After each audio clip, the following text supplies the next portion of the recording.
আমি Moumita, welcome back to my channel Moumita blog. আশা করছি তোমরা সকলেই ভালো আছো আর আমিও কিন্তু বেশ ভালো আছি। চলো আজকে তোমাদের সঙ্গে আমার একটা হাতের কাজ শেয়ার করব যেটা খুবই ট্রেন্ডিংয়ে চলছে, তো চলো দেখতে থাকো। তো এই যে এখানে আমি কিছু অসত্তর পাতা নিয়ে নিয়েছি যেগুলো আমি ভিজিয়ে রাখছি। পাতাগুলো কিন্তু আমি ওই প্রায় 2 সপ্তাহ মতো ভিজিয়ে রেখেছিলাম, তোমরা চাইলে আরও কয়েকটা দিন ভিজিয়ে রাখতে পারো। দেখো এখানে কিন্তু পাতাগুলো বেশ ভালোভাবে পচে গেছে। আশা করছি তোমরা এতক্ষণে টাইটেল আর থাম্বনেল দেখে বুঝেই গেছো যে আমি কি বানাচ্ছি। চলো এটা কিন্তু বেশ ট্রেন্ডিংয়ে চলছে, চলো কি করে বানালাম সেটাই তোমাদের সঙ্গে আজ শেয়ার করব এই ভিডিওতে। পাতাগুলো আমি প্রায় 2 সপ্তাহ মতো ভিজিয়ে রেখেছিলাম, তারপরেও দেখো 2-1 জায়গায় পাতাগুলো না পচার কারণে এখানে কিন্তু উঠতেই চাইছিল না। তোমরা কিন্তু অবশ্যই 20 দিন মতো পাতাগুলো ভিজিয়ে রাখবে, তাহলে হয়তো পারফেক্টলি পাতাগুলো পচে যাবে। 2000 years later. পচে যাওয়া অসত্য পাতাগুলো এখন কিন্তু আমি ব্রাশ দিয়ে ভালোভাবে ডলে নিয়েছি, তারপর কিন্তু এখানে আমি শোকাতে দিয়ে দিচ্ছি, কারণ পাতাগুলো একটু ভেজা ছিল, সেই কারণে ভেজা পাতায় রং করলে না রংটা অতটা থাকবে না, সেই জন্য। আর দেখো এখানে কিন্তু আরও কয়েকটা পাতা বাকি ছিল, সেগুলো ঘষে নিচ্ছিলাম। আর সাথে দেখো সেদিনের ওয়েদারটা এত সুন্দর ছিল যে কি বলবো তোমাদেরকে। যাই হোক, ওইদিকে কিন্তু আমি পাতাগুলো রোদে শোকাতে দিয়ে এসেছি, আর এখানে এসে কিন্তু আমি এটা কেটে নিচ্ছিলাম আর কি, যেটার উপর পাতাগুলো বসাবো। দেখো এখানে কিন্তু আমি ইউজ করেছিলাম বিস্কুটের যে পেটিগুলো হয় সেগুলো, এখানে কিন্তু আমি গোল করে কেটে নিচ্ছিলাম। তোমরা চাইলে তোমাদের ইচ্ছে মতো সাইজে হিসেবে কেটে নিতে পারো। আমি আমার পাতা যে কটা ভিজানো ছিল সেই অনুযায়ী কিন্তু এখানে গোল করে কেটে নিচ্ছিলাম। যদি আরও বড় করে কাটতাম তাহলে কিন্তু আরও বেশি পরিমাণে পাতা লাগতো। আমার যেহেতু একটু কম পরিমাণে পাতা ভেজানো ছিল, তাই সেই পরিমাণেই আমি এখানে কেটে নিয়েছি এটা গোল করে। A few moments later. এরপর দেখো বলতে না বলতে এখানে কিন্তু আমার পেটিটা বেশ ভালোভাবেই কাটা হয়ে গেছে। তারপরেই কিন্তু আমি আর একটুও লেট না করে বসে পড়েছি এখানে সাদা আর্ট পেপার কাটতে পেটিটার সাইজে, কারণ যখন আমি পাতাগুলো পেটিটার উপরে মারবো তখন পেটিটা দেখা যাওয়ার সম্ভাবনা থাকতে পারে, সেই জন্যই আর কি এখানে পেটিটার 2 সাইডেই আমি কিন্তু সাদা আর্ট পেপার মেরে নিচ্ছিলাম। জানো তো আমি এটা বানানোর জন্য প্রধানত 2টো কালার ইউজ করেছিলাম। প্রথমেই দেখতে পাচ্ছ আমি যেই বোর্ডটা রেডি করে রেখেছিলাম সেটার উপরেই কিন্তু প্রথমে রেড কালার করে নিচ্ছিলাম। তাছাড়াও কিন্তু আমি ইউজ করেছিলাম এখানে অরেঞ্জ কালার। এখানে রেড কালার ইউজ করার একটা কারণ আছে, কারণটা হলো প্রথমেই যেহেতু আমি বোর্ডটার ওপর রেড কালার পাতা মারবো সেই জন্য। ওই যে পাতাগুলোকে শুকোতে দিয়েছিলাম সেই পাতাগুলোই কিন্তু এখন বেশ ভালোভাবে শুকিয়ে গেছে। তারপরেই কিন্তু দেখো এখানে আমি নিয়ে চলে এসেছি আর বসে গেছি এখানে কালার করার জন্য। প্রথমেই পাতাগুলোকে আমি কিন্তু রেড কালার করে নিচ্ছিলাম। দেখো 2-1টা পাতা কিন্তু এখনো ভালোভাবে পচেছিল না, সেই জন্য কিন্তু পাতাগুলো এরকম দেখতে লাগছে। যাই হোক এখানে কিন্তু কালার করার পরেও পাতাগুলো আর একটু ভালোভাবে শুকিয়ে নিতে হবে, কারণ আঠা দিয়ে যেহেতু মারবো আঠাগুলো লাগবে না ভেজা থাকলে। দেখো আর যা বাদ বাকি পাতা ছিল সেগুলোকে কিন্তু আমি এখানে অরেঞ্জ কালার করে নিচ্ছিলাম। আমি এখানে রেড আর অরেঞ্জ 2টো কালার ইউজ করেছিলাম, তোমরা চাইলে অন্যান্য কালারও ইউজ করতে পারো।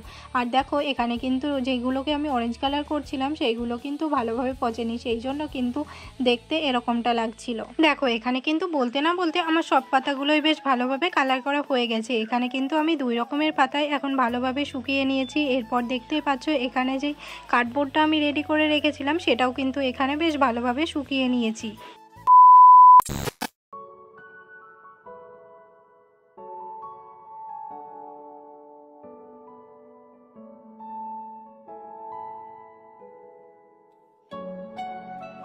আচ্ছা আগে তোমরা বলো তো তোমরা আমার মতো কে কে আছো যারা ঘর সাজাতে ভীষণই পছন্দ করো? আমার তো ঘর সাজাতে বেশ ভালোই লাগে, তাও যদি হয় নিজের হাতে তৈরি জিনিস দিয়ে। হ্যাঁ, আমি যেরকম ঘর সাজাতে পছন্দ করি সেরকম কিন্তু এরকম ছোট ছোট হাতের কাজ করতেও আমার বেশ ভালোই লাগে। সবটা হয়তো তোমাদের সঙ্গে শেয়ার করে উঠতে পারি না। জানো তো তোমাদের সঙ্গে আমার এই ছোট ছোট হাতের কাজগুলো শেয়ার না করার আরও একটা কারণ আছে। তোমরা তো অনেকেই জানো এটা আমার ব্লগ চ্যালেঞ্জ, এই জন্য কিন্তু আমার তোমাদের সঙ্গে হাতের কাজগুলো শেয়ার করার ইচ্ছে থাকলেও আমি শেয়ার করে উঠতে পারি না।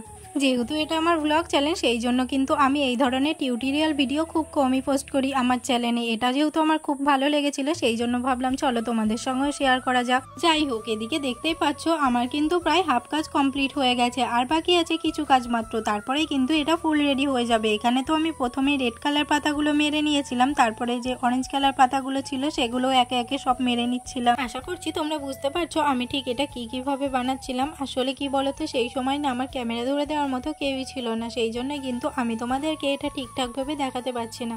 আমি যেটুকু পেরেছি সেটুকুই তোমাদেরকে দেখানোর চেষ্টা করেছি। জানো তো আমার অনেক দিনের ইচ্ছে ছিল আমি এটা বানাবো, যদিও আমি এটার নাম জানি না এটাকে ঠিক কি বলে। যাই হোক, তোমরা যদি কেউ জেনে থাকো অবশ্যই জানিও। আমি প্রায় 5-6 মাস আগে থেকে ভেবে রেখেছিলাম এটা বানানোর কথা, কিন্তু ওই যে কিছু প্রবলেমের জন্য বানানোই হচ্ছিল না। 2000 years later.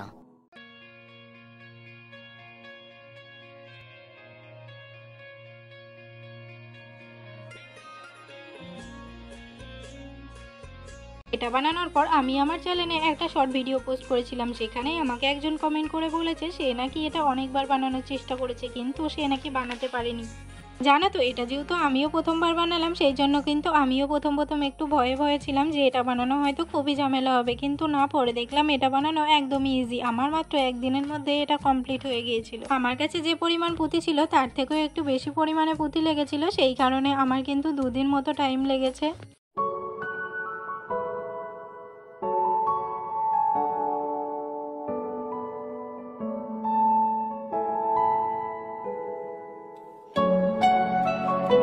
জানো তো শুধুমাত্র কয়েকটা পুঁতি কম পড়েছিল, সেই জন্য কিন্তু এটা আমি একদিনে কমপ্লিট করতে পারলাম না। দেখো এখানে কিন্তু আমি যে পুঁতিগুলো ছিল সেইগুলো এখানে মেরে নিচ্ছিলাম, আর আয়নাটা আপাতত এখানে সেট করে রেখে দিয়েছি।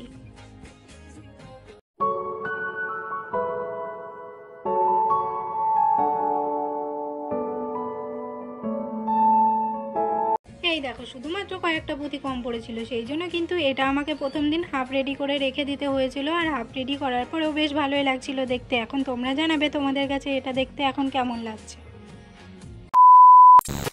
জানো তো তারপরের দিন আমাদের এখানে বাজারে প্রত্যেকটা দোকানে খোঁজাখুঁজি করার পরেও আমি কিন্তু পুঁথি খুঁজে পেয়েছিলাম না, সেই জন্য কিন্তু এখানে আমি একটা পুঁথির মালা কিনে নিয়ে এসেছিলাম। তো এখন এই পুঁথির মালাটা ছিঁড়েই যে ছোট ছোট পুঁথিগুলো ছিল সেই পুঁথিগুলো বার করে নিয়ে আমি এখন এটার উপরে পুঁথিগুলো বসিয়ে দেব। তারপরেই দেখো এখানে কিন্তু আমার সব পুঁথিগুলো বসানো হয়ে গেছে, মাত্র কয়েকটা পুঁথি বসানোর ছিল, সেই জন্য কিন্তু কাজটা বেশ তাড়াতাড়ি হয়ে গিয়েছিল। আর এই জায়গায় দেখো আমার তো একদমই মাথাতেই ছিল না যে আসল কাজটাই আমার এখনো করা হয়নি। এই দেখো যেটা দিয়ে দেওয়ালে টাঙাবো সেটাই করতে মনে নেই। দেখো এখানে কিন্তু আমি একটা দড়ি নিয়ে নিয়েছি, সেই দড়িটা কিন্তু আমি এখানে একটা সেলোটেপ নিয়েছিলাম, সেলোটেপ দিয়ে বেশ ভালোভাবে আটকে দিয়েছি দড়িটা। সো বন্ধুরা আজকের ভিডিওটা এখানে এন্ড করছি। ভিডিওটা কেমন লাগলো অবশ্যই জানিয়ে যেও, আর ভিডিওটা ভালো লাগলে সাবস্ক্রাইব করে পাশে থাকা বেল আইকনটি বাজিয়ে দিয়ে যেও, আর লাইক কমেন্ট শেয়ার করতে ভুলো না। চলো দেখা হচ্ছে নেক্সট কোনো ব্লগে। চলো একবার চট করে ফুল লুকটা দেখে নাও।